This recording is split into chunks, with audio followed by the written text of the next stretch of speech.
महाराज जी, जैसे कि आपने बताया निंदा और क्रोध से बचें, ये पाप के कारक हैं। जैसे तैसे निंदा पर तो काबू पा रहे हैं, लेकिन जैसे करें।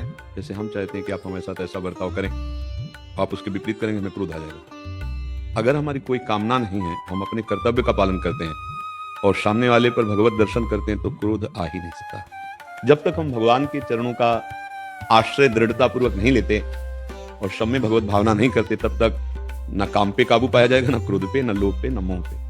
सामने वाला अगर कोई भी हमारे प्रति प्रतिकूल व्यवहार कर रहा है, वो मेरे कर्म से प्रेरित है। मेरा कर्म दंड देने के लिए आया, इसलिए गाली दे रहा, प्रतिकूलता कर रहा है। मुझे अगर इस भाव को हृदय जिस तक तो हम सह सकते हैं। यदि हमारे कोई धर्म का नाश करने, यदि कोई हमारे गुरु की अवहेलना हमारे सामने कर रहा है, हमारे इष्ट की निंदा कर रहा है, फिर हम नहीं सहन करेंगे कि हम इतने तक तो क्षमा कर देंगे। इसके बाद हमारे गुरु का कोई अपमान कर, हम कहते क्षमा, धिक्कार हमारे जीवन को।